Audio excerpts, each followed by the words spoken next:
Hey everybody. Hopefully this is working like it's supposed to. Don't know if we're live or not. I think we are. Well, everybody has to do that whole "are we live" check. Anyway, so for the live today, I wanted to show you guys how to run this tool right here. This is a spark plug gapping tool, and I picked this up on Amazon for like $8. I think maybe $9. I don't know. I'll go ahead and add it to the description, the link for this one. As you can see, I got my vise here. Not necessary, but makes the job a little bit easier. So what I wanted to do is put this where you guys can see it. Stick this just like that. Another tool you'll need for this job is going to be a feeler gauge, just like this.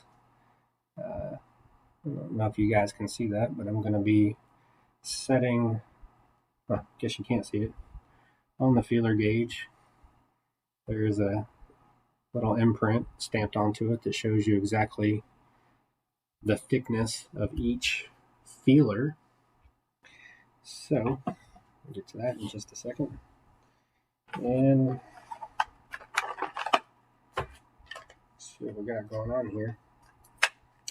I can't even open the spark plugs. Jeez.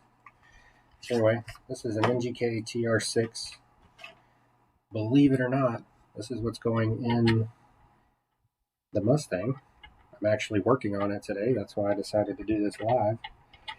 So once you have your gap tool set up in your vise here, this is why this makes it easier. You just thread your spark plug in just like that. Once it comes to a stop, you fill the gap with your feeler gauge. Again, this is a 0.26, which is what we're gapping these to. And you crank it down until it's tight. Nice and tight. Release. There you go. Spark plug is gapped. That's all it takes right there. So, it sounds terrible. I'm not a fan of I call them the coin style gappers. I feel like I'm going to damage the spark plug using that. As you can see, this is a relatively quick process.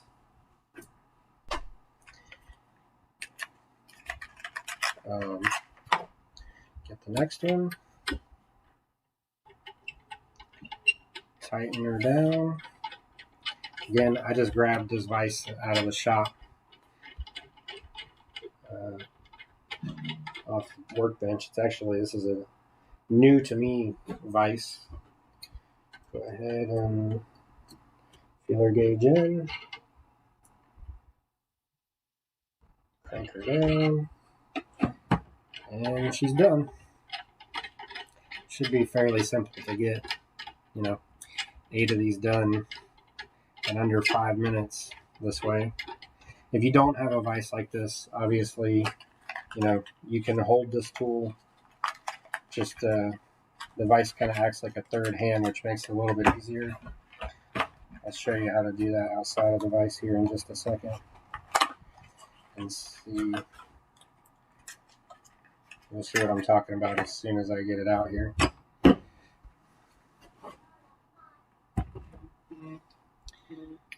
So take this, screw it in, just like that. This is the tricky part where a third hand helps. As you can see, I started to drop the feeler already. Try to hold this where you guys can see it and get it done here. Set the gap, and you're done. So again, not completely impossible, but much easier having the vise to just clamp it down. I will, like I said, I will have a link in the description of this live once it's able to be edited for the link for the gap tool. and the feeler gauge. I actually bought a brand new feeler gauge for this because I couldn't source the feeler gauge that I had. I probably looked at it and didn't even realize that I was kind of wanting to get this done. But anyway, we'll knock out the rest of these real quick, like, and then we can move them to actually putting them in the car. I'm not going to do that live. Do that after this. I think if you guys are watching this, you probably know how to put spark plugs in a car. One of my first videos was actually putting spark plugs in the F-150. Looking back at that video, that was not a tutorial at all. I didn't help anybody with that. But it is what it is. So I had done 2 of these before I decided to go live. I thought this might be something that would help somebody, and that's what we're in the business of doing, is helping each other out. So I'm going to jump on live real quick and show you guys how to knock these out. Show you how easy it is with this gap tool. Bingo bango, another one's done.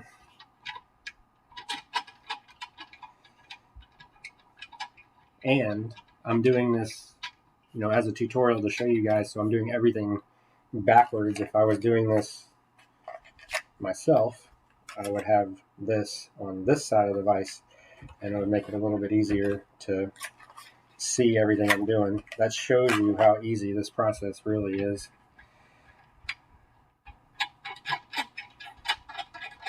So we're almost done on the 8th one here.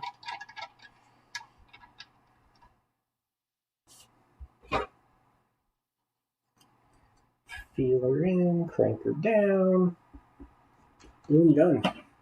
And just like that, all in less than 10 minutes, we've gapped the spark plugs for the Mustang. So there you go, we're all done. Hopefully this helps somebody. If you know somebody that may be tackling a spark plug job and they don't quite know what they're doing, share this video with them. We love it. We love helping you guys out. We appreciate you guys watching. And as always, don't forget to eat, pray, wrench. We love you guys, and we'll check you on the next one. Subscribe, like, and share. See ya.